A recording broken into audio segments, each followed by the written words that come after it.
Here's the story of a mad cunt bearing who had a slightly bigger dick than most. Talk about don't. Talk about don't. Talk about don't. Talk about don't.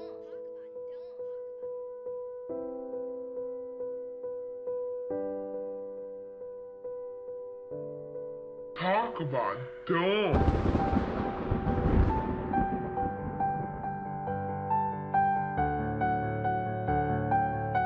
Get your life together. Hey, it's Professor Jordan Peterson from the University of Toronto, that really funny TV interview, and my conscience. I'm afraid you've caught me in the middle of a dramatic montage designed to give the viewer a sense of the spiralling emotional turmoil that's gripped my very soul. I'll save you. Cheers. Yeah, ever since those fucking Brady kids called my song dumb, things have just been a bit gloomy, you know? They're fools.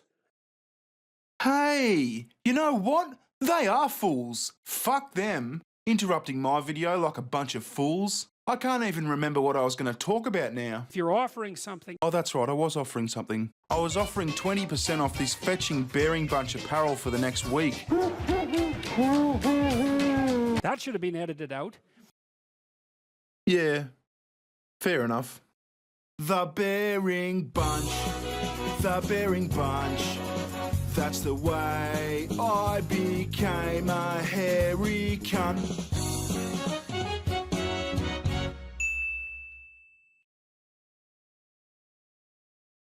So there seems to be an uptick of feminists being particularly obnoxious cunts recently. Let's have a look. Trump sat down for an interview with his old pal and Celebrity Apprentice champ, Piers Morgan, and he dropped this bombshell on everybody. Take a look. Do you identify as a feminist? Are you a feminist? No, I wouldn't say I'm a feminist. I mean, I think that would be maybe going too far. I'm for women, I'm for men, I'm for everyone. I think people have to go out, they have to go out and really do it, and they have to win. And that's what, and women are doing great, and I'm happy about that. Okay, the definition of feminism, the theory of the political, economic, and social equality of the sexes. Do you think he even understands what he's saying? The guy managed to work his way up to leader of the free world. I think he understands what he's saying. And how's that a bombshell, you cunt? Are you a men's rights activist? Do you think he even understands what he's saying? No. Does he ever? No, It would have been disingenuous had he come out and said, I'm this great feminist champion for women. I mean, the optics of that would have looked insane. Well, we don't believe in whatever he says at this point. Well, that just makes you a childish fucking idiot. Oh, are we moving on to the next topic? Because I won't say what I have to say. You don't want to say it? Maybe she's about to drop a bombshell on everyone. Well, I'm happy to say it. I actually don't consider myself a feminist, and it's not that I don't want equality for women and I want equal pay and I want us to be treated the same way, but it's so tied up with being pro-choice as well, to the point that in the Women's March in the original year it was done, pro-lifers were disinvited from coming. They changed that, though. They did, but there was interesting articles written by the Right to Life the Democrats for Right to Life president saying she still wasn't comfortable going. So I think when you're talking about modern feminism, for some reason, pro-life women like myself feel left out. Well, that was a particularly noteworthy bombshell. Hey, wrinkle tits. We have to take another break. We have a tight show. We have an interesting politician coming up. We'll be right back. Unhinged feminist actress Rose McGowan went spastic at a Barnes & Noble bookshop last week. She was there to promote her new book, Brave, when a trans woman showed up and started being a victim. Trans women are in men's prisons, and what have you done for them? Not one to be out-victimed, Rose McGowan hit back with a spirited display of torment and oppression. Shut the fuck back! What I do is for the fucking world, and you should be fucking grateful. So shut the fuck up. 'Cause I know what I've done. God damn it! I'm mad at the stereotypes. I'm mad that you put shit on me because I have a fucking vagina and I'm white or I'm black or I'm yellow or I'm purple. Fuck off! Fucking clown. I am at a party. I have been drinking since noon. I've barely even gotten started. I am at a party. I've only had like 4 or 5, you know, so nothing. I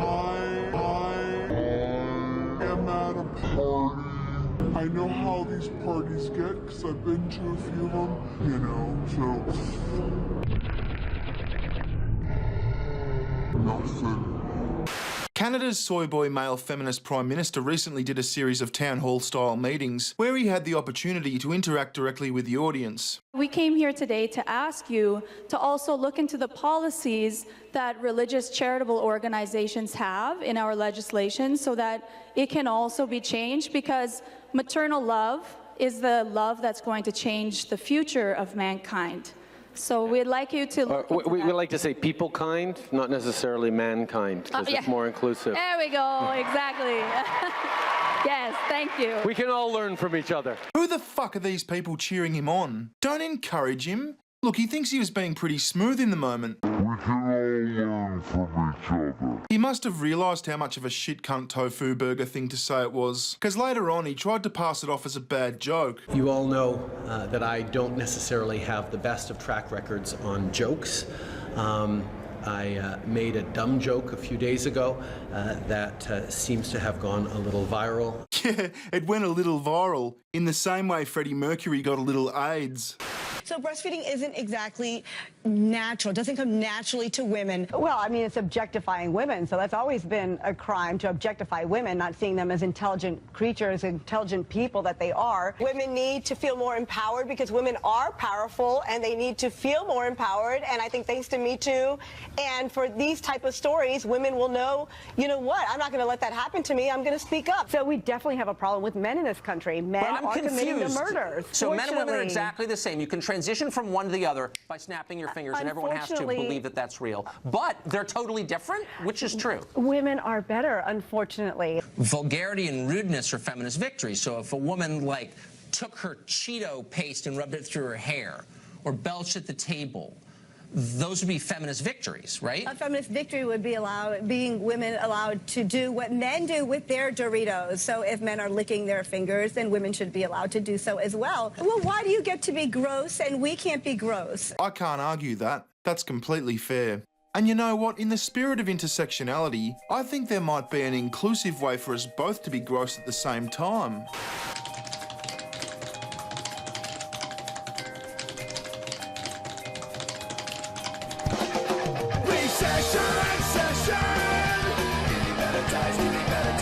Recession!